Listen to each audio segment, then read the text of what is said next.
अस्सलामुअलैकुम नाजरीन, उम्मीद है कि आप सब खैरियत से होंगे। आज मैं इस वीडियो में आपको दिखाऊंगा आदिल शाही हुकूमत के अजीम सिपहसालार अफज़ल ख़ान का खूबसूरत और अजीमुशान मकबरा।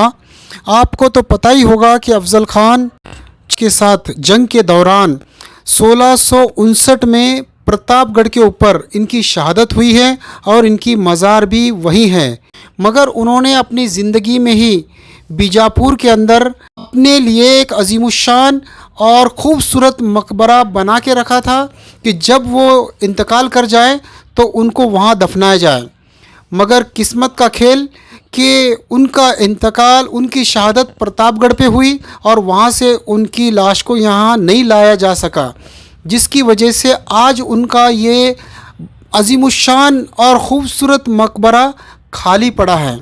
चलो तो मैं आपको इनका वो खाली मकबरा दिखाता हूँ कि कैसा है। यह मकबरे का सामने का नज़ारा है। अब आप मस्जिद के पीछे का नज़ारा भी देख लें, यहाँ से ये मकबरा कैसे नज़र आता है। क्योंकि चारों तरफ से अगर इसको हम देखते हैं तब बात हमारे अच्छी तरह समझ में आ जाती है। देखिए कैसी जगह पर वाक़ है कि चारों तरफ झाड़ी है और जंगल जैसा एरिया है। अब ये नज़ारा मकबरे के दरमियान ही हिस्से का लिया गया है। अब आपके बात समझ में आ गई होगी कि एक तरफ मकबरा है, दूसरी जानिब 2 मंजिला मस्जिद नज़र आ रही है और दरमियान के अंदर जो हिस्सा है वहाँ पर वज़ू खाना है जो खाली है ऊपर से।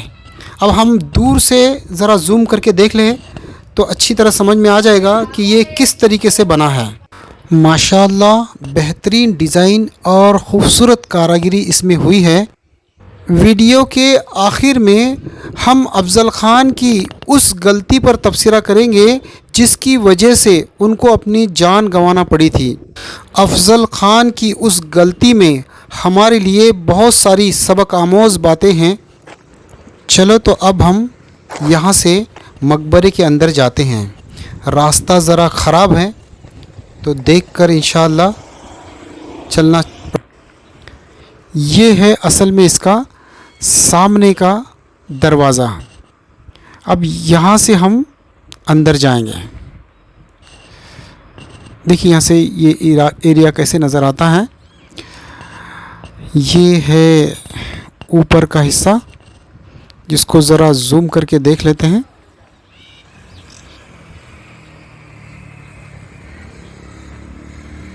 माशाअल्लाह इस पर भी सब काले पत्थर में बनाया गया है और ये वेंटिलेशन है अंदर रोशनी के लिए।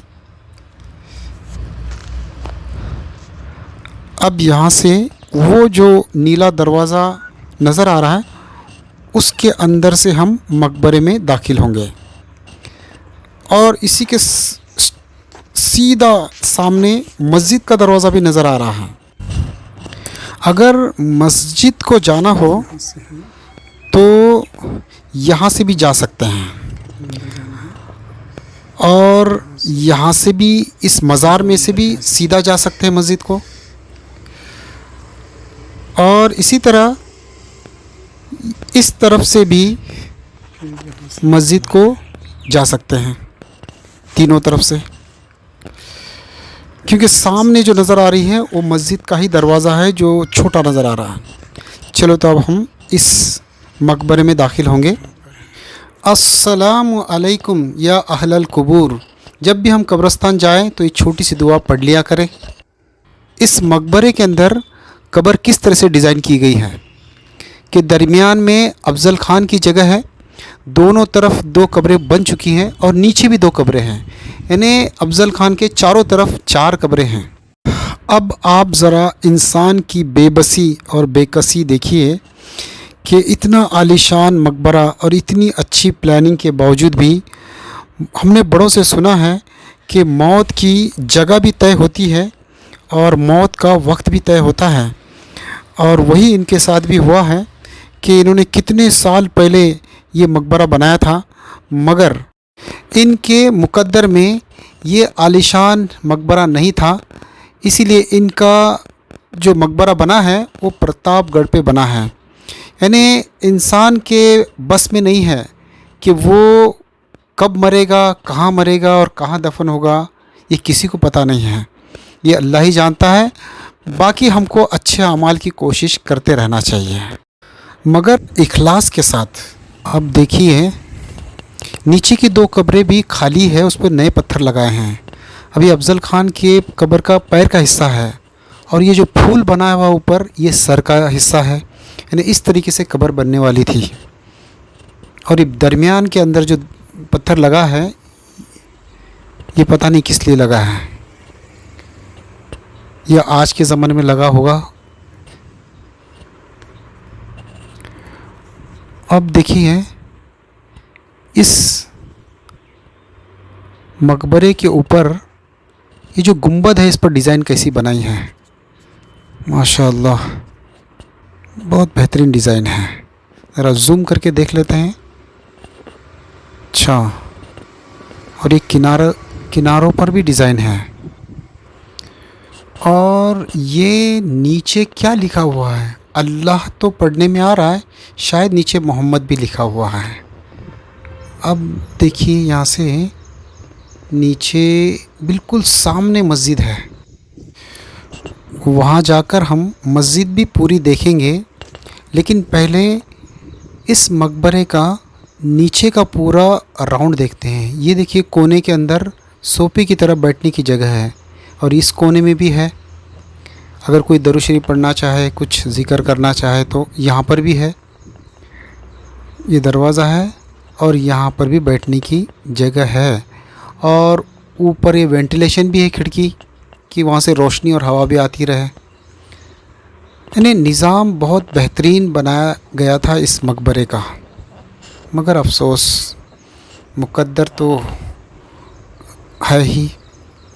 अब हम यहाँ से मस्जिद की तरफ चलते हैं और मस्जिद को भी देखते हैं कि वहाँ कैसी बनी है मस्जिद, और मस्जिद की क्या हालत है।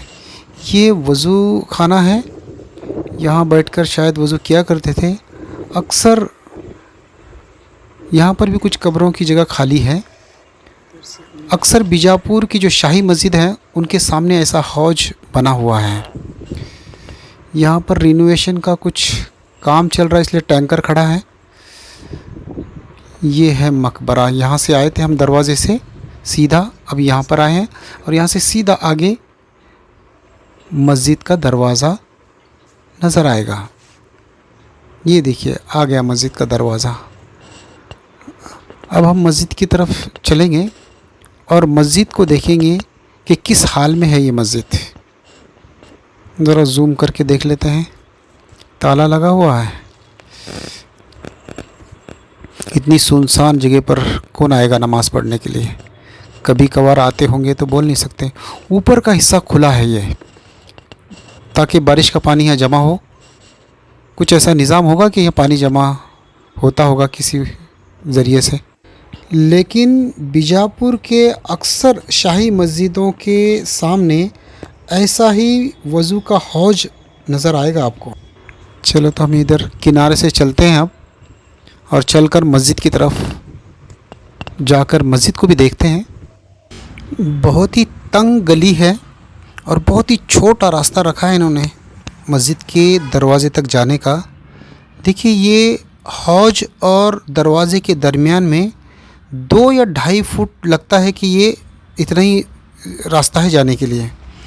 ऐसा लग रहा है कि मेन दरवाज़ा ये नहीं है, ये कभी फिर बनाया होगा। इसके दोनों साइड में दरवाजे होंगे, वहाँ से अंदर जाना बहुत आसान है, लेकिन उनको बंद कर दिया होगा शायद। वैसे भी बीजापुर की जितनी भी शाही मस्जिदें मैंने देखी हैं, हर मस्जिद को कम से कम 3 दरवाजे सामने ज़रूर होते हैं। लेकिन इस मस्जिद को देखकर ऐसे नहीं लगता है कि यहाँ पर नमाज होती होगी। 5 टाइम की तो बात छोड़िए, कभी कभार होने के भी निशानात इसमें नज़र नहीं आ रहे हैं। जब यहाँ करीब में आबादी ही नहीं है तो ये मस्जिद कैसे आबाद रहेगी।